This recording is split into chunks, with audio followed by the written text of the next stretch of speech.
Assalamualaikum warahmatullahi wabarakatuh. Bertemu lagi dengan saya di channel YouTube Kanda Data. Pada kesempatan ini, saya akan membawakan topik video tutorial mengenai cara analisis paired sample t-test atau uji T sampel berpasangan. Kita di sini akan menggunakan Excel, kemudian nanti hasilnya akan kita interpretasikan bersama. Di sini saya sudah menyiapkan contoh kasus yang akan kita jadikan sebagai bahan latihan pada video kali ini. Namun sebelum kita mulai, saya informasikan kepada sobat semuanya, untuk terus berlangganan notifikasi video terbaru, silakan klik tombol merah di bawah, klik subscribe, dan aktifkan gambar loncengnya. Baik, di sini contohnya adalah N-nya adalah 15, yaitu sampelnya ada 15. Jadi contoh kasusnya adalah ada seorang guru yang ingin mengetahui bagaimana pengaruh atau efektivitas metode pembelajaran di kurikulum yang baru. Untuk pretest, di sini guru tersebut melakukan ujian pada siswa terpilih yaitu sebanyak 15 sampelnya.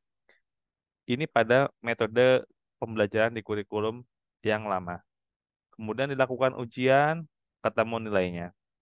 Nah, kemudian dilakukan eksperimen menggunakan metode pembelajaran pada kurikulum baru yang lebih mengutamakan keaktifkan dari peserta didik ya. Jadi saling dua arah dan ini dilakukan selama 1 semester atau 6 bulan. Setelah melakukan eksperimen selama 6 bulan, guru tersebut kemudian menguji kembali pada sampel yang sama. Digarisbawahi menguji kembali pada sampel yang sama, yaitu siswa yang menjadi sampel 15 orang tadi. Kemudian diperoleh nilainya.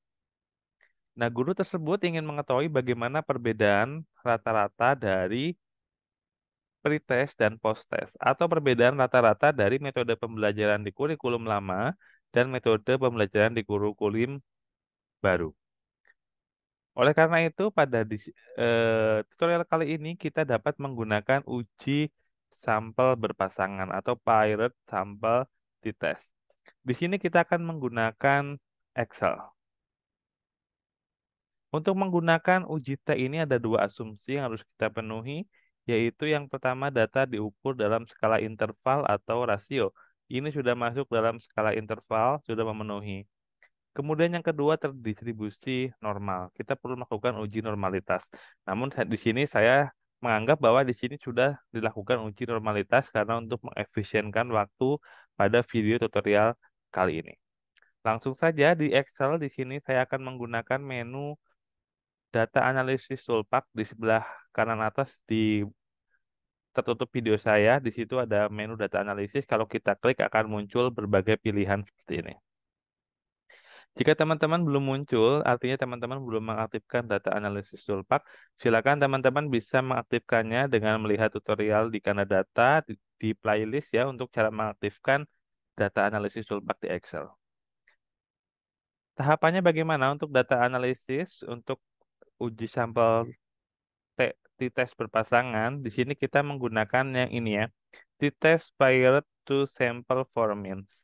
Jadi kita menggunakan dua kelompok sampel yang berpasangan ya, paired sample for means ya. Kita klik OK, kemudian kita di sini diminta untuk menginput data variabel pretest yang pertama dan variabel 2 yang posttest. Kita masukkan ke variabel yang pretest, kita input sekaligus dengan labelnya untuk identifikasi di outputnya.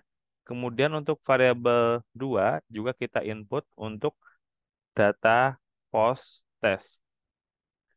Selanjutnya, di sini kita aktifkan label ya, karena tadi kita ikut memblok label.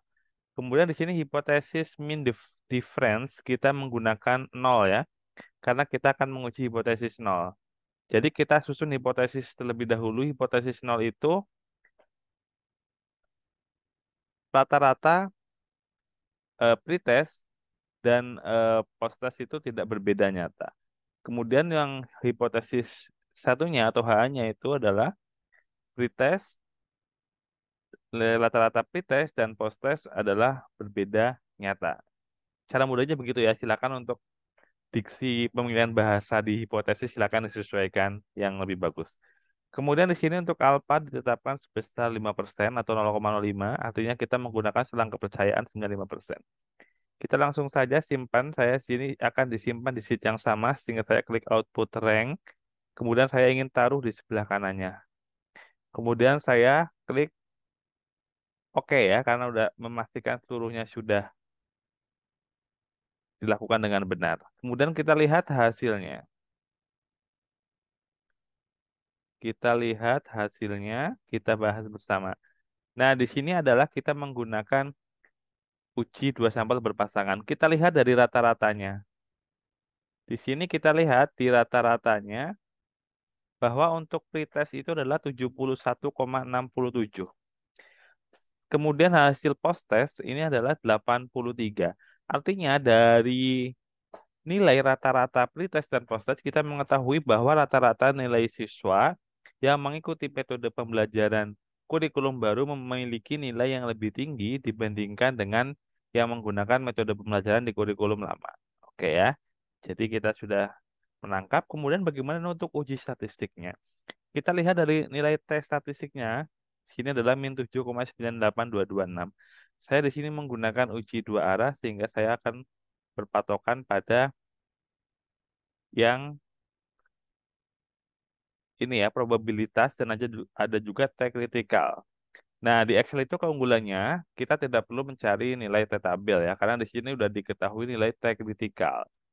Kita ada dua cara. Yang pertama bolehlah kita menggunakan T kritikal to tell.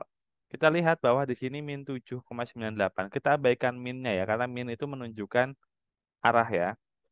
Karena kita menggunakan dua arah. Jadi 7,9 dengan 2,14 lebih besar mana? Lebih besar T statistik. Jadi kalau T statistik atau T hitung lebih besar dari T tabel, artinya kita menolak hipotesis nol. Kalau menolak hipotesis nol, artinya kita menerima hipotesis alternatifnya. Begitu juga dengan p-value. Kalau p-value kebalikannya. Di sini 1,41 kali 10 pangkat min 06, ini artinya sama dengan 0,000141 ya. Artinya lebih kecil dari 5% ya, alfa yang kita tetapkan. Sehingga kalau p-value lebih kecil dari 5%, kita berarti menolak hipotesis nol atau menerima hipotesis alternatifnya. Tadi kita untuk hipotesis alternatifnya adalah bahwa pretest dan post-test secara statistik itu ya atau nilai rata-ratanya berbeda nyata. Jadi kesimpulannya rata-rata pretest dan post-test berbeda nyata. Jadi secara statistik sudah diuji, secara nilai rata-rata kita juga bisa melihat dan kita bisa menyimpulkan bahwa metode pembelajaran pada kurikulum baru ini efektif dibandingkan dengan metode pembelajaran pada kurikulum lama. Demikian video tutorial pada kesempatan ini. Semoga bermanfaat untuk teman-teman semuanya. Terus dukung channel ini dengan cara like, subscribe, dan share. Sampai jumpa di video edukasi berikutnya. Salam sehat selalu. Assalamualaikum warahmatullahi wabarakatuh.